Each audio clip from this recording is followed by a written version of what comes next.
Assalamualaikum warahmatullahi wabarakatuh. Perkenalkan, nama saya Alfiat Romania, NIM G131210002. Di sini saya akan menjelaskan tentang jawaban dari pertanyaan tugas mata kuliah Sistem Enterprise. Yang pertama yaitu pengertian e-commerce. Electronic commerce atau perdagangan elektronik atau biasa disingkat dengan e-commerce adalah model bisnis atau perdagangan yang dilakukan secara online dengan memanfaatkan internet. Dalam e-commerce, aktivitas penjualan, pemasaran, dan pembelian dilakukan semua menggunakan internet. Hampir setiap barang atau jasa bisa diperdagangkan lewat e-commerce seperti gadget, tiket transportasi, desain, dan sebagainya. Umumnya membutuhkan beberapa sarana seperti website, aplikasi, serta payment gateway untuk menyelenggarakan transaksi barang dan jasa secara online. E-commerce ini memudahkan konsumen untuk menemukan produk secara cepat supaya bisa bersaing mendapatkan konsumen. Perusahaan-perusahaan dengan model bisnis tradisional akhirnya harus beradaptasi menggunakan skema baru e-commerce. Contoh e-commerce mudah dijumpai sehari-hari seperti Tokopedia, Shopee, Traveloka, Tiket.com, dan Blibli dan sebagainya. E-commerce memiliki beberapa jenis, yaitu A. Business to consumer, yaitu e-commerce dengan skema perusahaan menjual produk langsung ke pengguna akhir tanpa perantara atau pihak ketiga. B. Consumer to consumer, yaitu jenis e-commerce dengan skema transaksi produk dari individu atau konsumen, perorangan atau bukan perusahaan ke konsumen yang lainnya. Biasanya memanfaatkan platform marketplace untuk melangsungkan aktivitas jual beli. C.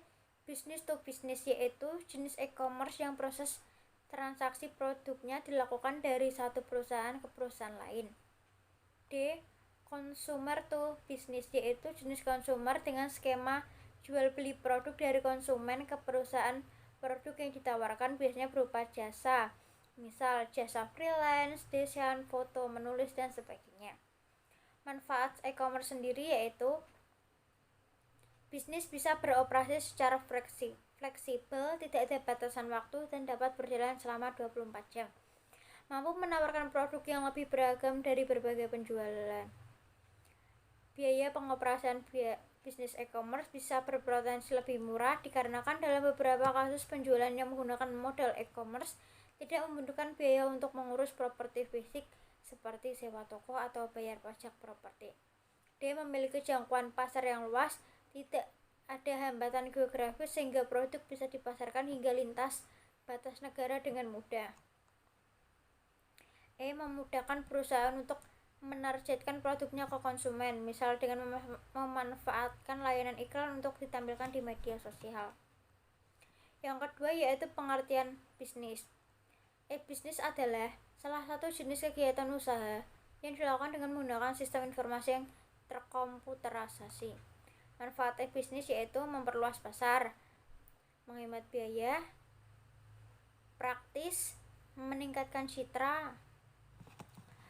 Lalu perbedaan e-commerce dan e-bisnis. Yang pertama, e-commerce adalah aktivitas jual beli melalui internet. Berbeda dengan e-bisnis, yang merupakan seluruh kegiatan bisnis dilakukan melalui internet sehingga tidak hanya praktik jual beli saja. Selanjutnya, e-commerce menggunakan pendekatan extrovert sebab kegiatannya berhubungan langsung dengan pemasok, distributor, dan juga pelanggan. Sedangkan e-bisnis melakukan pendekatan ambivert atau dapat dikatakan bahwa seluruh kegiatan di dalamnya juga sudah mencakup proses bisnis internal maupun eksternal.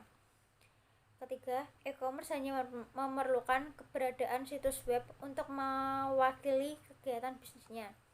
Di sisi lain, e-bisnis tidak hanya membutuhkan situs web, melainkan juga perencanaan sumber daya perusahaan, manajemen, berhubungan dengan pelanggan, dan sebagainya.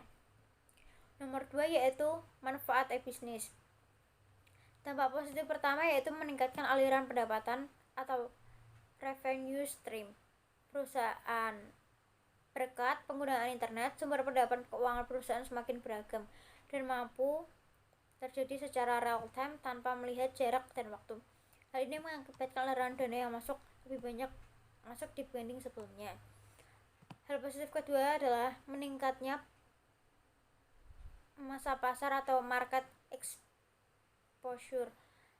Perusahaan yang menerapkan e-bisnis akan lebih mudah melakukan penetrasi pasar ke berbagai daerah baru untuk menemukan calon pengguna atau calon pembeli baru. Ini juga termasuk jangkauan ke luar negeri sehingga pangsa pasar baru semakin terbuka lebar.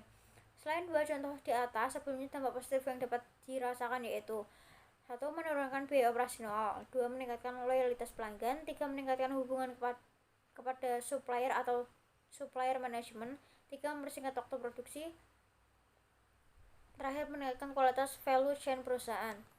Sedangkan dampak negatif bila suatu perusahaan melakukan e-bisnis setelah diperkuat, potensi kecurangan yang dapat mengakibatkan kerugian finansial secara langsung, potensi pencurian informasi rahasia yang berharga, gangguan pelayanan non-teknik yang menghilangkan kesempatan bisnis, kehilangan kepercayaan dari para konsumen. Terakhir, kerugian dari faktor tidak terduga seperti kesalahan faktor manusia ataupun kesalahan dalam elektronik. Nomor 3 yaitu konsep ini adalah yang mengajarkan kiat dan strategi untuk membangun dan menjalin hubungan yang efektif antara perusahaan dengan pelanggannya agar tercapailah apa yang kerap diistilah sebagai consumer satisfaction atau kepuasan, consumer loyalitas, dan consumer retention. Yang termasuk di dalam proses CRM adalah 1. Proses penanganan keluhan pelanggan, 2. Proses penanganan pesanan pelanggan, 3. Proses penanganan permintaan informasi dari pelanggan, yang keempat proses pengelolaan data dan informasi seputar pelanggan, kelima proses pengelolaan kebutuhan pelanggan. Dari proses analisa karakteristik dan perilaku pelanggan dan lainnya, sistem CRM meliputi sekelompok modul software yang memberi berbagai alat yang mendukung perusahaan dan para karyawannya dalam memberikan layanan yang cepat dan dapat diandalkan dan konsisten ke para pelanggannya. Konsep CRM ini cenderung menerapkan aplikasi bisnis e-commerce bertipe B2C atau business to customer. CCM adalah suatu sistem tempat organisasi menyalurkan barang produksi dan jasanya kepada para pelanggannya. Tujuan dari SCM adalah untuk menciptakan jaringan cepat, efisien, dan berbiaya rendah pada suatu produk. Rangkaian proses manajemen pengadaan bahan-bahan mentah yang biasa diperoleh perusahaan dengan melakukan pemesanan kepada para pemasok atau suppliers dikenal dengan istilah supply chain management. Rangkaian proses yang berada di hulu perusahaan ini merupakan antarmuka atau interface yang menghubungkan perusahaan dengan mitra bisnisnya atau terutama para pemasok. Pada SCM, aplikasi bisnis ini kerap dipergunakan adalah bertipe B2B atau business to business. Yang keempat, aliran masuk fisik atau material.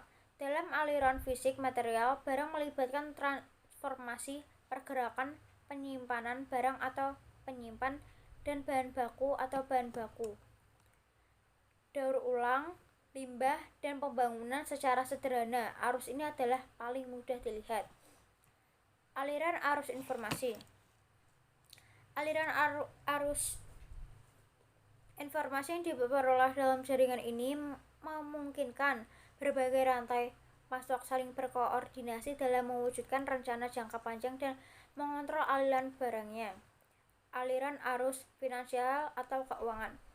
Satu hal yang tidak kalah penting tentu adalah masalah keuangan. Aliran keuangan meliputi informasi dan atau persyaratan kredit, jadwal bayaran, tenggang waktu, pengaturan kepemilikan, dan status pengiriman. Contoh rantai pemasok adalah sebagai berikut. Contoh supply chain atau mata rantai. 1. Suppliers. Aliran fisik yang ada dalam mata rantai yang pertama adalah bahan baku, bahan mentah, bahan tambahan atau suku cadang. Pemasok atau pemasok yang berada di dalam rantai pertama saling berhubungan dengan pemasok lainnya. Pada rantai pertama ini, Jumlahnya bisa sangat banyak, tapi bisa juga hanya ada pemasok tunggal atau sedikit.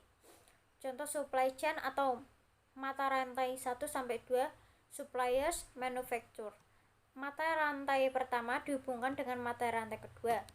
Di sini dapat berupa manufacture, plants, assembler, fabrikator, atau bentuk lain. Pada titik ini dilakukan pembuatan, fabrikasi, assembling, perakitan, dan konversi hingga finishing. Sampai di tahap ini, dengan perencanaan yang baik sebenarnya sudah terdapat potensi untuk melakukan penghematan. Target ke target. Penghematan pada titik ini contohnya dalam hal inventory untuk raw material, bahan setengah jadi, dan bahan jadi yang berada di pihak supplier, manufaktur, dan tempat transit. Contoh supply chain atau mata rantai 1, 2, 3, supplier, manufaktur, distributor. Finishing produk yang dihasilkan oleh pabrikan kemudian didistribusikan kepada konsumen. Bisnis distributor adalah sebuah usaha di mana pihak perantara menjembatani kepentingan jual beli antara produsen dan pengecer. Proses distributor itu sendiri dimulai dengan pembelian produk dari pabrik atau mata rantai pabrikan atau distributor lain yang lebih besar. Selanjutnya dilakukan pengklasifikasian produk untuk distribusi ke pengecer ataupun pengguna akhir. Contohnya supply chain atau mata rantai 1, 2, 3, 4, suppliers, manufacturer, distributor, retail outlets. Pedagang besar biasanya mempunyai fasilitas gudang milik sendiri atau dapat juga menyewa dari pihak lain. Gudang ini digunakan untuk menumpuk barang sebelum distribusikan lagi ke pihak retailer, transportasi hingga ke outlet. Para tuntutan biasanya dilakukan menggunakan jalur darat.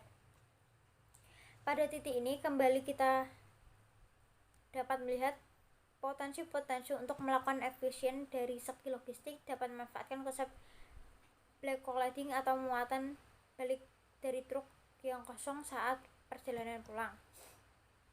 Contoh supply chain atau mata rantai 1, 2, 3, 4, 5, supplier, manufacturer, distributor, retail, outlets, customer. Dari rak-raknya, para pembeli atau retailer ini menawarkan barangnya langsung kepada para pelanggan atau pembeli atau pengguna barang tersebut.